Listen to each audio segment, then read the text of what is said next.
Hello viewers, I'm doctor Monika, fertility consultant. So ఐవీఎఫ్లో చాలామంది injections ఇచ్చి ఓవరీస్ని స్టిమ్యులేట్ చేయటం అని ఎగ్స్ గ్రో చేయటం ఇవన్నీ అవసరమా అని చాలామంది అడుగుతున్నారండి. సో అది ఎందుకు అవసరం అనేది ఈ వీడియోలో చూద్దాం. So first of all IVF అనేది మనం ఎందుకు చేసుకుంటాము? నార్మల్గా న్యాచురల్గా లేకపోతే చిన్న టాబ్లెట్స్తో ఐయుఐ ప్రొసీజర్స్లో ఏంటంటే మన ఎయిమ్ ఒక ఎగ్ లేదా 2 eggs గ్రో అయ్యేంత వరకే మన ఎయిమ్ ఉంటుంది.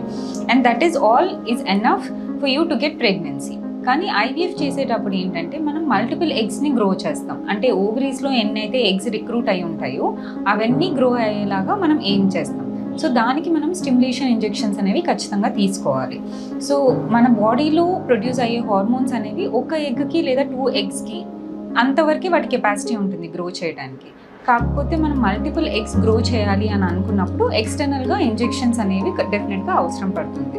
సో ఎక్స్టర్నల్గా మనం మీ వెయిట్కి తగ్గట్టు మీ ఏఎంహెచ్ వాల్యూ, మీ బిఎంఐ ఇవన్నీ కన్సిడర్ చేసి ఒక పర్టికులర్ డోస్ అనేది డిసైడ్ చేస్తాం. సో అలాంటి డోస్ ఇంజెక్షన్స్ తీసుకున్నాక మల్టిపుల్ ఎగ్స్ గ్రో అవుతాయి. So that is one thing that is important for stimulation. కానీ మల్టిపుల్ ఎగ్స్ అనేవి ఎందుకు గ్రో చేయాలి అన్నప్పుడు you are undergoing a procedure.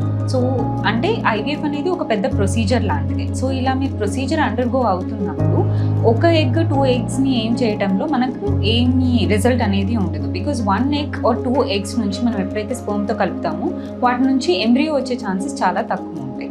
అదే మనము ఒక ఓవరీ నుంచి లేదా 2 side ఓవరీస్ నుంచి అట్లీస్ట్ 10 to 12 eggsని అలాగా అప్రాక్సిమేట్లీ ఏం చేసినప్పుడు వాటి నుంచి మనకు 3 to 4 embryos వచ్చే ఛాన్సెస్ ఉంటాయి అన్నమాట. So once your undergoing an IVF cycle, ఇలా మనం ఒక 3 to 4 embryos అయినా ఒక సైకిల్ నుంచి వచ్చేలాగా ఏం చేసుకోవాలి.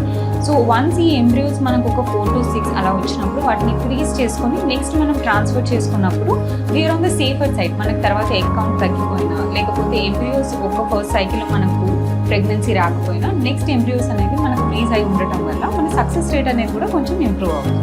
So the whole point of stimulating the ovaries కానీ లేకపోతే ఎక్స్టర్నల్గా ఇంజెక్షన్స్ ఇవ్వటం కానీ పర్పస్ ఏంటి అంటే మనం గుడ్ నంబర్ ఆఫ్ ఎంబ్రియోస్ రావడానికి, అలాగే మంచి క్వాలిటీ ఎంబ్రియోస్ రావడానికి మనం ఓవరీస్ని స్టిమ్యులేట్ చేసి ఇంజెక్షన్స్ ఇస్తామన్నమాట.